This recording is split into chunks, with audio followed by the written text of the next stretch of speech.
Doctor YS Rajasekhara Reddy గారు మన మధ్యలో లేక 16 సంవత్సరాలు గడిచిపోయిందంటే ఎవరు కూడా నమ్మలేకపోయారు. డాక్టర్ వైఎస్ రాజశేఖర రెడ్డి గారు భౌతికంగా మన మధ్య లేకపోయినా ప్రజల యొక్క హృదయాలు, ముఖ్యంగా తెలుగువారు ఎక్కడ ఉన్నా, ఉమ్మడి ఆంధ్రప్రదేశే కాదు మన దేశంలో ఏ రాష్ట్రంలో ఉన్నా అందరి హృదయాల్లో కూడా రాజకీయాలకు అతీతంగా, కులాల మతాలకు అతీతంగా కూడా అందరి హృదయాల్లో కూడా స్థిరంగా కూడా ఉండిపోయేటట్టు కూడా అతను కూడా అలవర్చుకున్నాడు.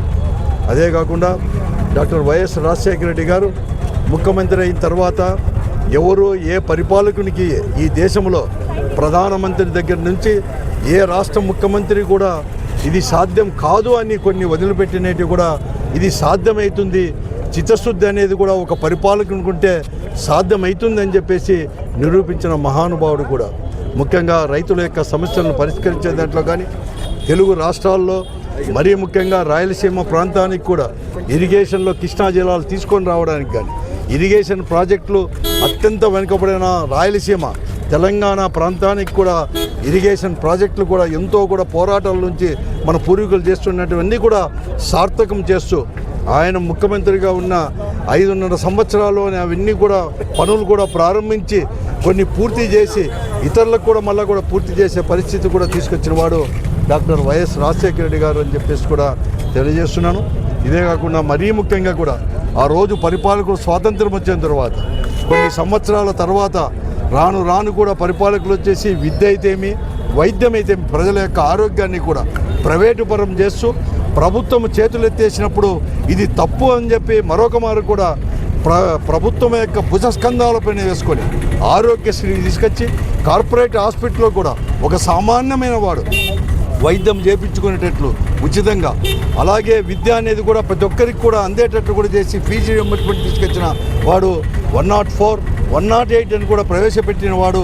ఇది సాధ్యమని చెప్పి ఈరోజు అతన్ని చూసే ఇతర రాష్ట్రాలు కూడా అనుసరిస్తున్నాయంటే అది డాక్టర్ వైఎస్ రాజశేఖర రెడ్డి గారే కారణం. మరీ ముఖ్యంగా సుదీర్ఘంగా పరిపాలించిన చంద్రబాబు నాయుడు గారు అటువంటి వారు కూడా వ్యవసాయం దండగా అనేవారు, తర్వాత ఇరిగేషన్ ప్రాజెక్టులు అనవసరం దానిపైన ఖర్చు పెట్టాలనేవాడు, కార్పొరేటే అని చెప్పేసి కూడా ముద్దు అని చెప్పిన వారు కూడా మళ్ళా కూడా రాజశేఖర రెడ్డి గారు ఏదైతే వ్యవసాయము దండకు కాదు పండగగా కూడా మనం మార్చచ్చు, పరిపాలన చిత్తశుద్ధి అనేది ఉంటే నిరూపించిన తర్వాత చంద్రబాబు నాయుడే కాదు ప్రతి ఒక్కరు కూడా ఆయన బాటనే అనుసరించేటట్టు చేసిన మహానుభావుడు డాక్టర్ వైఎస్ రాజశేఖర రెడ్డి గారు కూడా.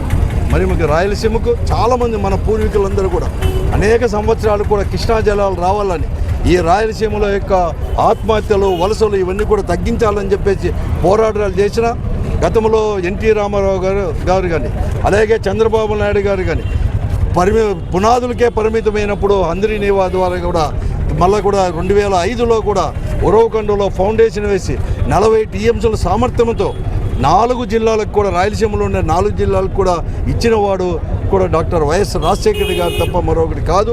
ఈరోజు డాక్టర్ వైఎస్ రాజశేఖర రెడ్డి గారిని యొక్క అనుసరించి ఆయన యొక్క స్ఫూర్తితోనే ఆయన తనయుడు జగన్మోహన్ రెడ్డి గారు కొన్ని పరిస్థితుల కారణంగా కూడా ఈరోజు కూడా రాజశేఖర రెడ్డి గారి యొక్క ఆశయాలు అనేది కూడా అమలుపరచాలి, ముందుకు తీసుకోవాలని చెప్పే ఒక సదుద్దేశంతో ఈ రాష్ట్రంతో దాంట్లో కూడా ఒక పార్టీ వైఎస్ఆర్ కాంగ్రెస్ పార్టీ అనేది కూడా ఈరోజు కూడా స్థాపించి ఆయన ఆశయాలను కొనసాగిస్తున్నాం, భవిష్యత్తులో కూడా కొనసాగిస్తాం, తప్పకుండా కూడా ఈరోజు చేస్తాము.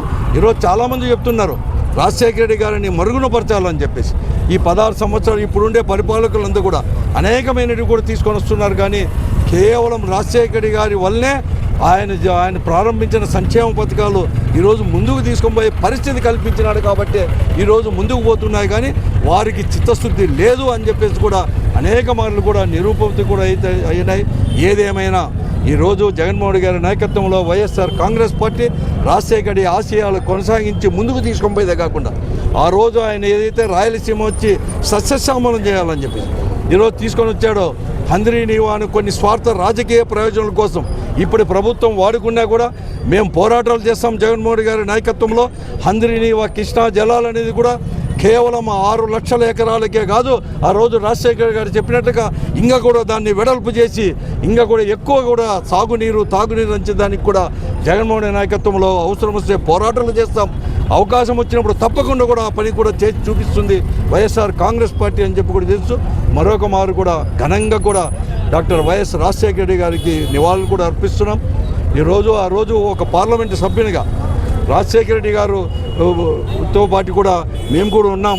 అనేక రకాల కూడా అతని యొక్క ముఖ్యంగా అనంతపురంలో ఆ రోజు ఉండే అరాచకలు దానిపైన పార్లమెంటులో లేవనెత్తినప్పుడు అక్కడ ఉండే తెలుగుదేశం సభ్యులు పార్లమెంటు సభ్యులు అడ్డుకున్నప్పుడు అండగా నిలిచి ఎంకరేజ్ చేసి ముందుకు పోయి అనేక మార్లు కూడా చేయడం కూడా జరిగింది.